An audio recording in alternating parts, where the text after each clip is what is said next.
This is Democracy Now!, democracynow.org, The War and Peace Report. I'm Amy Goodman with Juan Gonzalez. We're staying with Widney Brown, who is the head of programs at Physicians for Human Rights, to talk about attacks on hospitals. We spoke about Syria, now Yemen and Afghanistan. Juan? Well, I want to turn to Yemen, where Doctors Without Borders says the U.S.-backed Saudi-led coalition bombed one of its hospitals late Monday. Hospital staff and 2 patients managed to escape. The hospital's roof was marked with a Doctors Without Borders logo, and the GPS coordinates had been shared multiple times with Saudi-led coalition, most recently just 2 weeks ago. And while the coalition denied responsibility, Doctors Without Borders said there is no doubt the coalition is responsible. Since the beginning of the last conflict, only coalition forces planes are capable to organize strikes and military strikes in the country. The other belligerents, they don't have planes circulating in Yemen. So we have no doubt that the coalition forces bombed Haidan district, and they bombed as well our hospital. Our guest still with us, Widney Brown of Physicians for Human Rights. Can you talk about this? Yes.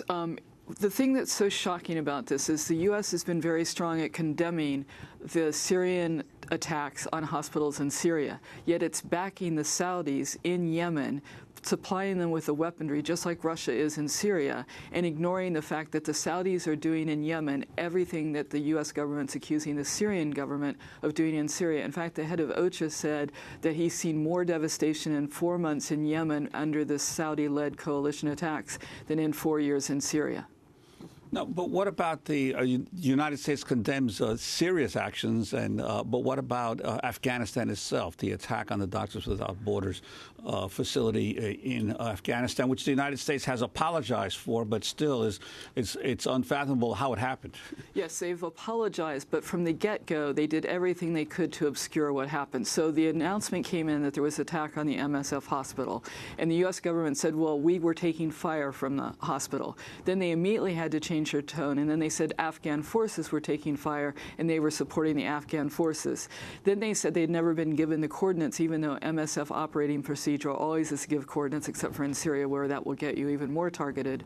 And then the U.S. went back and said, oh, oops, we made a mistake. We didn't follow standard operating procedure. But to step in that rapidly with misinformation, rather than say, something happened, we need to investigate it, shows that they have no interest in actually finding out what's happened. And that's reinforced by the fact that it's a military, a 2-star general, who's leading the investigation into the attack. You don't have an independent investigation, and that is what Physicians for Human Rights is calling for, as is Médecins Sans Frontières.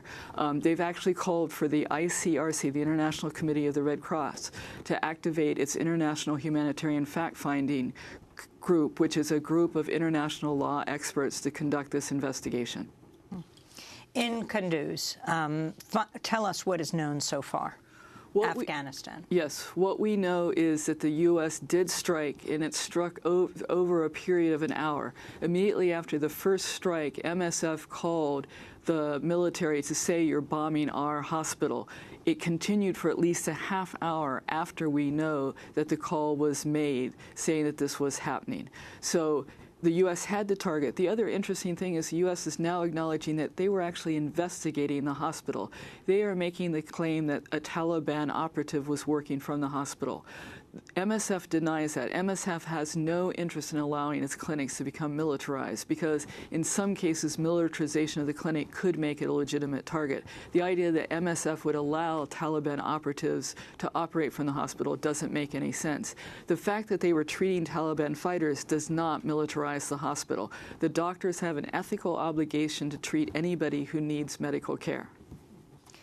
What is happening with both the U.S.-backed Saudi attacks in Yemen and with Kunduz, this attack on the hospital that Médecins Sans Frontières has rejected the U.S.'s explanation of why they bombed the hospital and killed so many inside?